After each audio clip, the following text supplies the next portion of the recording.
কখনো কি ভেবেছেন একটা মানুষের স্বপ্ন ঠিক কতটা দামি হতে পারে? হয়তো কয়েক হাজার টাকা, হয়তো কয়েক লাখ, কিংবা হয়তো এক মুঠো ভাতের সমান। আজ আমি আপনাদের যে গল্পটা শোনাব সেটা কোনো রূপকথার রাজপুত্রের গল্প নয়, কোনো বীর যোদ্ধার গল্পও নয়। এটা এমন এক ছেলের গল্প যার কাছে স্বপ্ন দেখার অপরাধে জীবনের চরম মূল্য চোকাতে হয়েছিল। গল্পটা শুরু করার আগে শুধু একটা কথাই বলবো, যদি আপনার জীবনে কোনো আক্ষেপ থাকে, মনে হয় জীবন আপনাকে কিছুই দেয়নি, তবে এই গল্পটা আপনার জন্যেই। কারণ এই গল্পের প্রতিটি শব্দে জড়িয়ে আছে এমন এক মায়া আর কষ্টের অদ্ভুত লড়াই, যা শেষে আপনাকে নিজের জীবনের দিকে তাকানোর নতুন একটা চোখ দেবে। গ্রামের নাম রূপনগর হলেও রূপের কোনো ছিটেফোঁটা ছিল না আয়ানেদের জীবনে। গ্রামের একেবারে শেষ মাথায়, যেখানে পিচ ঢালা পথটা হঠাৎ করেই ধুলোয় মিশে গেছে, ঠিক সেখানেই একটা ভাঙাচোরা টিনের চালের ঘর। বৃষ্টির দিনে যে ঘরের চাল দিয়ে অঝরে পানি পড়ে, আর শীতের রাতে হু হু করে ঢুকে আসে উত্তরের কনকনে বাতাস, সেই ঘরেরই এক কোণে ছেঁড়া কাঁথায় মুড়ি দিয়ে শুয়ে থাকত আয়ান। বয়স মাত্র 15, কিন্তু চোখের দৃষ্টিতে যেন 50 বছরের এক পরিপক্ক মানুষের ক্লান্তি আর বিশাল এক পৃথিবীর স্বপ্ন। আয়ানের বাবা রহমত আলী পেশায় একজন দিনমজুর। সারাদিন হাড় ভাঙা খাটুনি খেটে সন্ধ্যায় যখন বাড়ি ফিরতেন, তার গায়ের ঘামের গন্ধে মিশে থাকত অদ্ভুত এক মায়া। সেই ঘামের গন্ধ আয়ানকে বোঝাত পৃথিবীতে বেঁচে থাকার লড়াইটা কতটা কঠিন। আর মা আমিনা বেগম যেন সাক্ষাৎ কোনো সহনশীলতার প্রতিমূর্তি। নিজের থালার ভাতটা সন্তর্পণে ছেলের খালায় তুলে দিয়ে হাসিমুখে বলতেন, আমার আজ একদম ক্ষুদে নেই রে বাপ, তুই খা। আয়ান জানত মা মিথ্যে বলছে, কিন্তু সেই মিথ্যের পেছনে লুকিয়ে থাকা নিঃস্বার্থ ভালোবাসার কাছে সে ছিল বড্ড অসহায়। আয়ানের জীবনের একটাই লক্ষ্য ছিল, পড়াশুনো। সে জানত এই দারিদ্র্যের অভিশাপ থেকে মুক্তি পাওয়ার একটাই পথ, আর তা হল শিক্ষা। কিন্তু যে সংসারে দুবেলা দুমুঠো ভাত জোগাড় করতেই বাবার বুকের পাঁজরগুলো এক এক করে গোনা যায়, সেখানে পড়াশুনো করাটা যেন এক বিলাসী অপরাধ। আয়ানের স্কুলের জামাটা ছিল জায়গায় জায়গায় সেলাই করা, প্যান্টের রং জ্বলে গিয়ে ফ্যাকাশে হয়ে গিয়েছিল। পায়ে যে প্লাস্টিকের জুতো জোড়া ছিল, তার তলা ক্ষয়ে গিয়ে হাঁটলে মাটির কাঁকড়গুলো সরাসরি পায়ে বিদ্ধ। কিন্তু এসব কোনো কিছুই আয়ানের স্বপ্নকে দমাতে পারেনি। সে প্রতিদিন 5 কিলোমিটার মেঠো পথ হেঁটে স্কুলে যেত। রোদে পুড়ে, বৃষ্টিতে ভিজে তার গায়ের চামড়া তামাটে হয়ে গিয়েছিল, কিন্তু চোখের উজ্জ্বলতা একটুও কমেনি। স্কুলে আয়ানের জীবনটা মোটেও সহজ ছিল না। ক্লাসের বেশিরভাগ ছেলেই ছিল গ্রামের সচ্ছল পরিবারের সন্তান। টিফিনের সময় যখন তারা নতুন নতুন খাবার বের করে খেত, আয়ান তখন চুপচাপ ক্লাস থেকে বেরিয়ে যেত। স্কুলের পেছনের কলতলা থেকে পেট ভরে পানি খেয়ে গাছের নিচে বসে থাকত। কেউ কখনো জিজ্ঞেস করলে হাসি মুখে বলতো, বাসা থেকে পেট ভরে খেয়ে এসেছি, একদম জায়গা নেই। কিন্তু তার পেটের ভেতরের হাহাকার আর খিদের জ্বালা কেবল সে নিজেই বুঝত। একদিনের কথা আয়ানের আজও স্পষ্ট মনে আছে। ক্লাসে অঙ্কের শিক্ষক সবাইকে একটা নতুন গাইড বই কিনে আনতে বলেছিলেন। বইটার দাম ছিল 250 টাকা। আয়ানের কাছে 250 টাকা মানে যেন 2.5 লাখ টাকার সমান। সে কয়েকদিন বাবার কাছে বিষয়টা বলার সাহসই পায়নি, কিন্তু স্কুল থেকে যখন তাকে বারবার তাগিদ দেওয়া হলো, এমনকি একদিন সবার সামনে অপমান করে ক্লাস থেকে বের করে দেওয়া হলো, তখন সে আর চোখের পানি ধরে রাখতে পারেনি। সেদিন দুপুরে কাঠ ফাটা রোদের মধ্যে খালি পায়ে হাঁটতে হাঁটতে সে যখন বাড়ি ফিরল, তার চোখ দুটো জবা ফুলের মতো লাল হয়েছিল।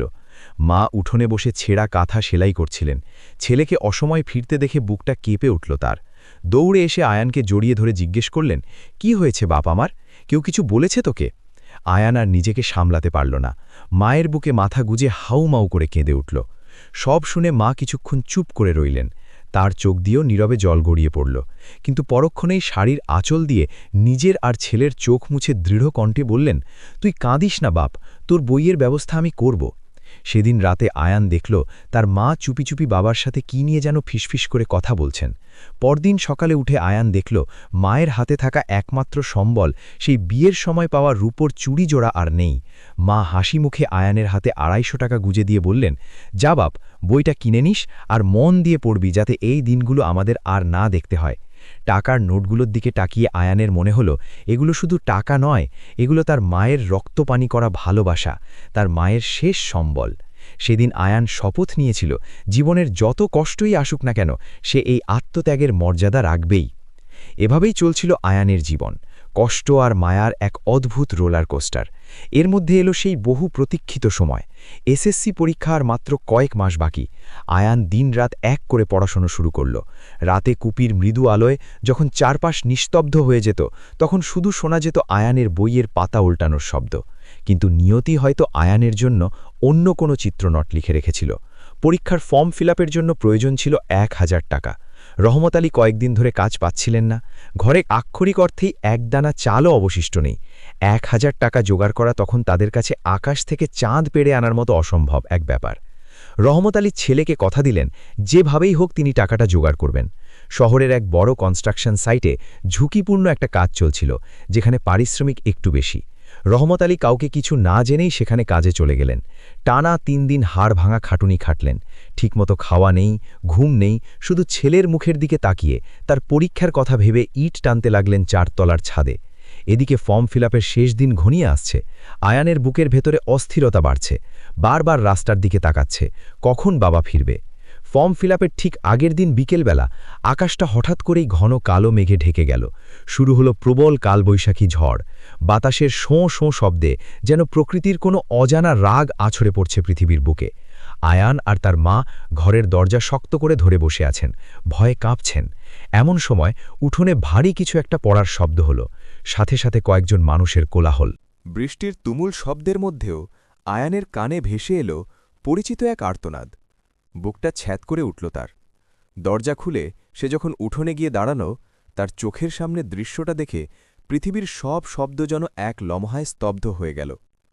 বৃষ্টির পানিতে ধুয়ে যাচ্ছে রক্ত, আর উঠোনের কাদামাটিতে নিথর হয়ে পড়ে আছে এমন একজন, যাকে ঘিরে আয়ানের পুরো পৃথিবী আবর্তিত হতো। কি ঘটেছিল সেখানে? আয়ানের সেই ১,০০০ টাকার স্বপ্নের কি হল? নিয়তির এই নিষ্ঠুর খেলায় কি আয়ানের জীবনের আলো চিরতরে নিভে যাবে, নাকি এখান থেকেই শুরু হবে এক নতুন অধ্যায়ের? কাদামাটিতে পড়ে থাকা নিথর দেহটা আর কারো নয়, আয়ানের বাবার রহমত আলীর। মাটিতে লুটিয়ে পড়লেন মা আমিনা বেগম। তার গগন বিদারী আর্তনাদে চারপাশের কালবৈশাখীর শোঁ শোঁ শব্দ যেন ক্ষণিকের জন্য থমকে গেল। আয়ান পাথরের মূর্তির মতো দাঁড়িয়ে রইল উঠোনের মাঝখানে। তার চোখের সামনে বাবার সেই চিরচেনা মুখটা, যা সবসময় ধুলো আর ঘামে মাখা থাকত, আজ রক্তে ভেসে যাচ্ছে। শহরের সেই ৪তলা ভবনের ছাদ থেকে পা পিছলে পড়ে গিয়েছিলেন তিনি। ঠিকমতো সেফটি বেল্ট ছিল না, আর ঠিকাদারও কোনো দায়িত্ব নেয়নি। বৃষ্টি শুরু হওয়ার আগেই সহকর্মীরা ভ্যানে করে তার মৃতদেহটা কোনো মতে গ্রামের বাড়িতে ফেলে দিয়ে গেছে। আয়ান ধীরে ধীরে পায়ে হেঁটে বাবার লাশের পাশে গিয়ে বসল।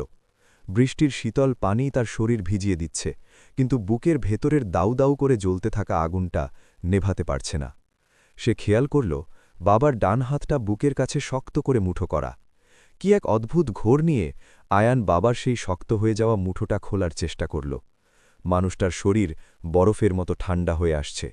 অনেক কষ্টে আঙুলগুলো ফাঁক করতেই বেরিয়ে এলো একটা পলিথিনে মোড়ানো ছোট প্যাকেট, বৃষ্টির পানি থেকে বাঁচানোর জন্য পরম যত্নে কয়েক পরতে মোড়ানো।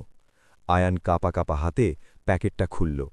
খুলতেই তার চোখের জল আর আকাশের বৃষ্টি একাকার হয়ে গেল।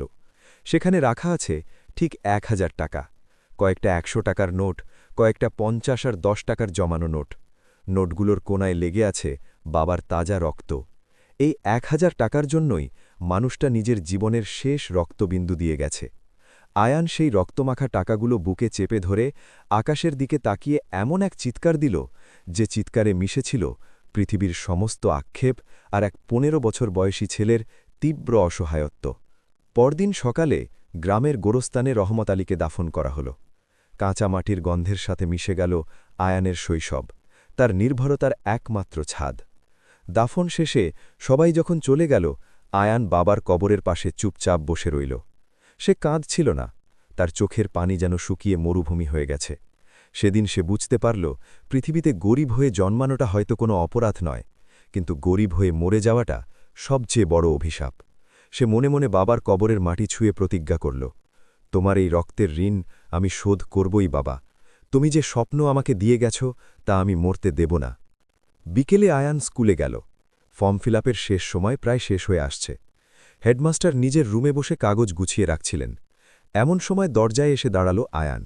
পরনে ভেজা কাদামাখা জামা, চোখ দুটো গর্তে ঢুকে গেছে, চুলগুলো উস্কো খুস্কো। হেডমাস্টার বিরক্ত হয়ে বললেন, কিরে আয়ান, তুই তো ফর্ম ফিল আপ করিসনি, সময় তো শেষ, টাকা এনেছিস? আয়ান কোনো কথা না বলে তার পকেট থেকে সেই পলিথিনে মোড়ানো রক্তমাখা টাকাগুলো বের করে টেবিলের ওপর রাখল। হেডমাস্টার চমকে উঠলেন, এসব কি, টাকায় রক্তের দাগ কেন? আয়ান শান্ত, শীতল কণ্ঠে বলল, এটা আমার বাবার রক্ত স্যার। আমার পরীক্ষার ফর্ম ফিল আপের জন্য কাল বিকেলে ছাদ থেকে পড়ে বাবা মারা গেছেন। এই টাকাটা তার জীবনের দাম। কথাগুলো শুনে হেডমাস্টারের হাত কেঁপে উঠল। তার মতো একজন গম্ভীর মানুষেরও চোখ সেদিন ভিজে গিয়েছিল। তিনি আর কোনো কথা না বলে আয়ানের ফর্মটা পূরণ করে দিলেন। বাবার মৃত্যুর পর আয়ানের সংসারের চাকা পুরোপুরি থমকে গেল। ঘরে রোজগার করার মতো কেউ নেই। মা আমিনা বেগম শোকে পাথর হয়ে গিয়েছিলেন, কিন্তু ছেলের মুখের দিকে তাকিয়ে তাকে আবার উঠে দাঁড়াতে হল। তিনি মানুষের বাড়িতে ধান ভানার কাজ, কাঁথা সেলাইয়ের কাজ শুরু করলেন। আয়ানও স্কুল থেকে ফিরে বিকেলে গ্রামের বাজারে একটা চায়ের দোকানে কাপ ধোয়ার কাজ নিল। সন্ধ্যা পর্যন্ত সেখানে হাড় ভঙা খাটুনি খেটে রাতে বাড়ি ফিরে পড়তে বসত। দিনগুলো ছিল অকল্পনীয় কষ্টের। এমনও অনেক দিন গেছে যখন ঘরে এক মুঠো চালও ছিল না। মা আর ছেলে শুধু কলপাড়ের পানি খেয়ে রাত কাটিয়েছে। মায়ের শরীর দিনে দিনে ভেঙে পড়ছিল। সারাদিন অমানসিক পরিশ্রম আর রাতে ছেলের পড়ার জন্য জেগে থাকা, সব মিলিয়ে মা আমিনা বেগমের শরীর আর পারছিল না। মাঝে মধ্যেই তার বুকে তীব্র ব্যথা হতো, কিন্তু আয়ানকে বুঝতে দিতেন না। আয়ান যখন রাতে কুপি জ্বালিয়ে পড়ত, মা তার পাশে বসে ছেঁড়া শাড়ির আঁচল দিয়ে বাতাস করতেন। আয়ান বলত, মা তুমি ঘুমাও না কেন? মা ম্লান হেসে বলতেন, তুই পড় বাপ, আমার চোখে ঘুম নেই। আয়ান জানত এই না ঘুমানোর পেছনে লুকিয়ে আছে তার ভবিষ্যৎ গড়ার এক নীরব প্রার্থনা। আয়ানের পড়াশোনার জেদ যেন এক পাগলামিতে রূপ নিল। সে শুধু বই পড়ত না, সে বইয়ের প্রতিটি শব্দকে নিজের জীবনের হাতিয়ার হিসেবে গ্রহণ করত। চায়ের দোকানে কাজ করার সময়ও সে পকেটে ছোট ছোট কাগজে অঙ্কের সূত্র লিখে রাখত, আর কাপ ধুতে ধুতে সেগুলো মুখস্থ করত। খিদের জ্বালা যখন পেটে মোচড় দিয়ে উঠত, তখন সে বাবার সেই রক্তমাখা টাকাগুলোর কথা মনে করত। খিদের কষ্ট তখন কোথায় যেন উবে যেত। দেখতে দেখতে এসএসসি পরীক্ষার দিন ঘনিয়ে এলো। আয়ান পরীক্ষা দিতে বসল। প্রতিটি পরীক্ষা সে এমনভাবে দিল যেন এটাই তার জীবনের শেষ যুদ্ধ। পরীক্ষার খাতায় সে শুধু উত্তর লিখত না, সে তার বাবার ঘাম, মায়ের চোখের জল আর নিজের না খাওয়া দিনগুলোর জবাব লিখত। পরীক্ষা শেষ হল, আবার শুরু হলো অপেক্ষা। এই অপেক্ষার দিনগুলোতে আয়ান চায়ের দোকান ছেড়ে দিয়ে একটা ইট ভাটায় কাজ নিল, কারণ সেখানে টাকা একটু বেশি পাওয়া যেত। মায়ের শরীরটা খুব খারাপ হয়ে যাচ্ছিল। মাঝে মধ্যেই জ্বরে ভুগত, কাশির সাথে রক্তও পড়ত দু একবার, কিন্তু ডাক্তার দেখানোর মতো টাকা তাদের ছিল না। আয়ান ইট ভাটায় কাজ করে যে টাকা পেত, তা দিয়ে কোনো মতে মায়ের জন্য কিছু ওষুধ আর দুবেলার খাবার জুটত। অবশেষে সেই বহুল প্রতীক্ষিত দিনটি এলো। এসএসসি পরীক্ষার ফলাফল প্রকাশের দিন। পুরো গ্রামে সাজ সাজ রব। আয়ান সকালে উঠে মাকে সালাম করে স্কুলের দিকে রওনা হল। তার বুকের ভেতরটা ধুকপুক করছে। স্কুলে পৌঁছতেই দেখল নোটিশ বোর্ডের সামনে বিশাল ভিড়। গ্রামের সচ্ছল পরিবারের ছেলেরা তাদের বাবা মায়ের সাথে মিষ্টির প্যাকেট হাতে নিয়ে এসেছে। আয়ান ভিড় ঠেলে সামনে যাওয়ার চেষ্টা করল, কিন্তু পারল না। দূর থেকেই সে তার রোল নাম্বারটা খোঁজার চেষ্টা করল। এমন সময় হেডমাস্টার মাইকে ঘোষণা করা শুরু করলেন, আজ আমাদের স্কুলের জন্য এক গর্বের দিন। আমাদের স্কুল থেকে এবার একজনই গোল্ডেন এ+ পেয়েছে, এবং সে শুধু আমাদের স্কুলের নয়, পুরো জেলার মধ্যে প্রথম স্থান অধিকার করেছে। আর সে হল আয়ান। নামটা শোনার পর আয়ানের মনে হলো পৃথিবীটা যেন কয়েক সেকেন্ডের জন্য থমকে গেছে। তার কান ভোঁ ভোঁ করছে। সত্যিই কি সেই শব্দটা শুনেছে? ভিড়ের মাঝখান থেকে সবাই তাকে জায়গা করে দিল। হেডমাস্টার নেমে এসে তাকে জড়িয়ে ধরলেন। উপস্থিত সবার চোখে তখন বিস্ময়ক আর শ্রদ্ধার দৃষ্টি। আয়ানের চোখের সামনে ভেসে উঠল বাবার সেই হাসি মুখ, মায়ের সেই আত্মত্যাগ। সে আর এক মুহূর্ত সেখানে দাঁড়াল না। ইটভাটায় কাজ করা জমানোর শেষ 10টা টাকা দিয়ে সে দোকান থেকে একটা সস্তা দামের মিষ্টি কিনল। আজ সে তার মাকে মিষ্টিমুখ করাবে। আজ সে মাকে জড়িয়ে ধরে বলবে, মা, আমাদের কষ্টের দিন শেষ হতে চলেছে, আমি পেরেছি। খালি পায়ে মেঠো পথ ধরে সে পাগলের মতো দৌড়াতে শুরু করল। পায়ের নিচে কাঁকড়গুলো বিঁধছে, রক্ত বেরোচ্ছে, কিন্তু আজ তার কোনো ব্যথা লাগছে না। দমকা হাওয়ায় তার গায়ের ছেঁড়া শার্টটা উড়ছে, কিন্তু সেদিকে তার কোনো ভ্রুক্ষেপ নেই। সে শুধু তার মায়ের হাসি মুখটা দেখার জন্য পাগল হয়ে যাচ্ছিল। দৌড়াতে দৌড়াতে সে তার সেই ভাঙাচোরা বাড়ির উঠোনে এসে পৌঁছল। মা, মাগো, দেখো আমি কি এনেছি, আমি গোল্ডেন এ+ পেয়েছি মা, বলে সে আনন্দে চিৎকার করে উঠল। কিন্তু বাড়িটা আজ বড় বেশি নিস্তব্ধ। উঠোনে কেউ নেই। প্রতিদিন যেমন মা উঠোনে বসে কাজ করেন, আজ তিনি সেখানে নেই। ঘরের দরজাটা আধখোলা। চারপাশটা কেমন যেন অস্বাভাবিক শান্ত। আয়ান হাসি মুখে ঘরের ভেতর পা রাখল। কিন্তু ঘরের ভেতরের দৃশ্যটা দেখার পর তার হাতের মিষ্টিটা মাটিতে ছিটকে পড়ে গেল। চোখের সামনে সে যা দেখল, তাতে তার মনে হলো গোল্ডেন এ+ পাওয়া সেই মার্কশিটটা যেন এক টুকরো মূল্যহীন কাগজে পরিণত হয়েছে। এক মুহূর্তের জন্য তার মনে হলো যেন নিয়তি যেন তার সাথে আবার এক নিষ্ঠুর খেলায় মেতে উঠেছে। কি এমন ছিল সেই ঘরের ভেতর যা আয়ানের জীবনের সবচেয়ে বড় আনন্দের দিনটিকে মুহূর্তেই এক বিভীষিকায় পরিণত করল? বাবার পর কি এবার তবে তার শেষ সম্বলটুকুও কেড়ে নিতে চাইছে ভাগ্য? তার এই অমানুষিক পরিশ্রমের অর্জনের কি তবে কোনো মূল্যই রইল না? ঘরের আধো অন্ধকার আলোয় আয়ান দেখল মা আমিনা বেগম মেঝের উপর লুটিয়ে পড়ে আছেন। তার এক হাতে শক্ত করে ধরা আয়ানের একটা পুরনো ছেঁড়া শার্ট, যেটায় হয়তো তিনি সেরাই তোলার চেষ্টা করছিলেন, আর অন্য হাতের কাছে পড়ে আছে একদলা জমাট বাঁধা রক্ত। মায়ের মুখটা ফ্যাকাশে, চোখের পাতা অর্ধেক বজা। আয়ানের হাতের মিষ্টির প্যাকেটটা ধুলোয় মিশে গেল। সে আর্তমাট করে মায়ের পাশে বসে পড়ল। মা, মা গো, চোখ খোলো মা, দেখো আমি কি এনেছি, আমি প্রথম হয়েছি মা, গোল্ডেন এ+ পেয়েছি। আয়ান মায়ের মাথাটা নিজের কোলে তুলে নিয়ে পাগলের মতো ডাকতে লাগল।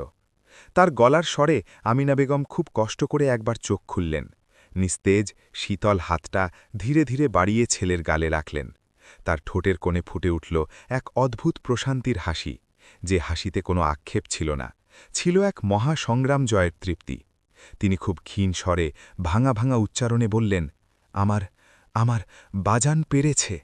আমি জানতাম তুই পারবি বাপ, তোর বাবার রক্তের দাম তুই রেখেছিস, আর থামিস না বাপ, অনেক দূর যাবি তুই। কথাগুলো শেষ হওয়ার আগেই আমিনা বেগমের হাতটা আয়ানের গাল থেকে খসে পড়ল।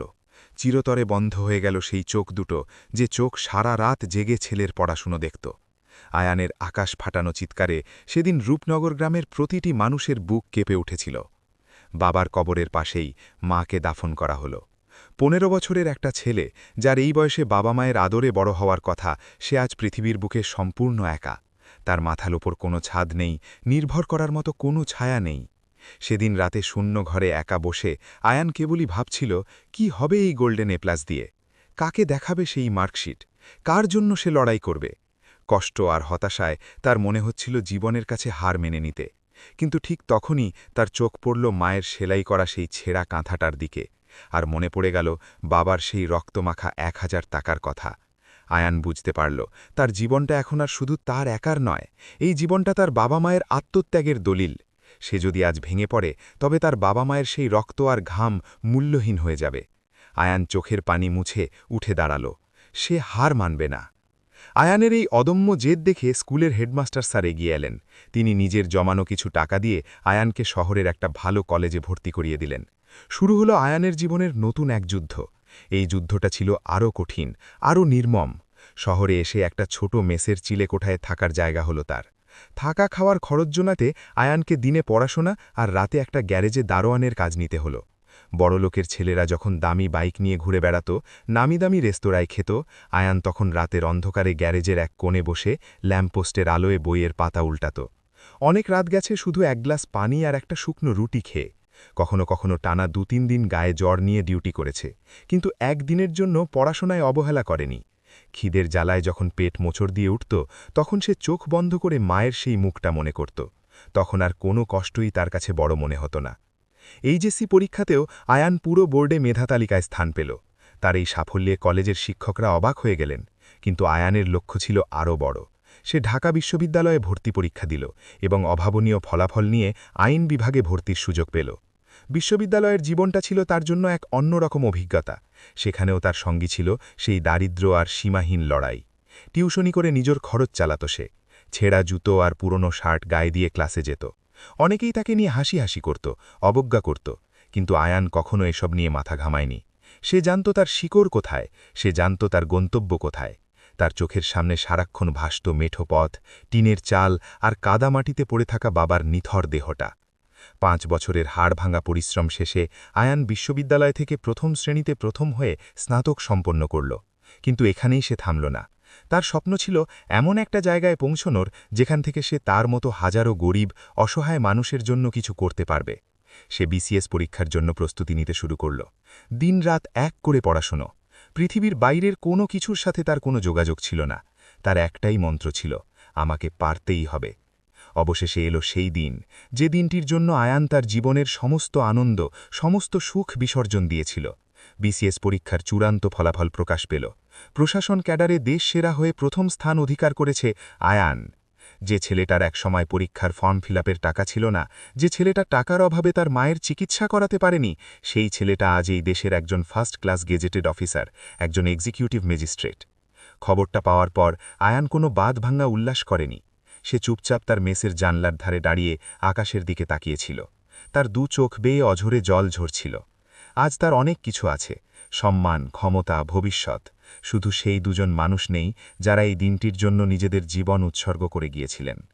কয়েক মাস পর রূপনগর গ্রামের পিচঢালা পথ দিয়ে একটা সরকারি গাড়ি এসে থামল সেই পুরনো ভাঙাচোরা বাড়িটার সামনে, যে বাড়িটার জায়গায় এখন আগাছা জন্মেছে। গ্রামের মানুষগুলো অবাক হয়ে তাকিয়ে আছে। গাড়ি থেকে নামল একজন সুঠাম দেহের যুবক, পরনে পরিমাটি শার্ট প্যান্ট, চোখের মুখে এক অদ্ভুত আজিভাত্য। এই তো সেই আয়ান।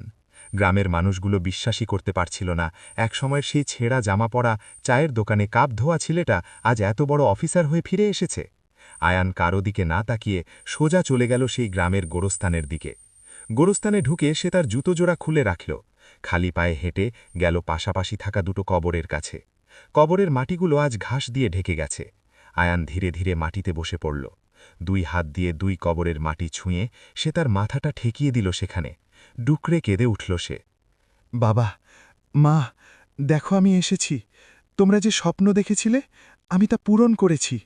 আজ আর আমাদের কোনো অভাব নেই মা। আজ আমার ফর্ম ফিলআপের জন্য বাবাকে আর ইট টানতে হবে না।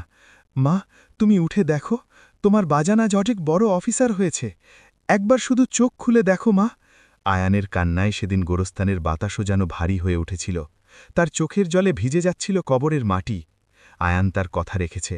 সে শুধু নিজের জীবন বদলায়নি, সে তার প্রথম বেতনের টাকা দিয়ে গ্রামে তার বাবা মায়ের নামে একটা দাতব্য চিকিৎসালয় আর একটা স্কুল প্রতিষ্ঠা করেছে, যাতে আর কোনো বাবাকে টাকার জন্য বিনা চিকিৎসায় মরতে না হয়, কোনো ছেলেকে যেন টাকার অভাবে স্কুল থেকে অপমানিত হয়ে ফিরে যেতে না হয়। গল্পটা এখানেই শেষ, কিন্তু এই গল্প আমাদের জন্য রেখে যায় এক গভীর শিক্ষণীয় বার্তা। জীবন হয়তো সবার জন্য সমান সুযোগ নিয়ে আসে না। কারো জীবন কাটে চরম বিলাসিতায়, আবার কারো জীবন কাটে এক মুঠো ভাতের জন্য হাহাকার করে। কিন্তু আপনি কোথায় জন্মেছেন সেটা আপনার হাতে নেই। আপনি কোথায় গিয়ে থামবেন সেটা সম্পূর্ণ আপনার হাতে।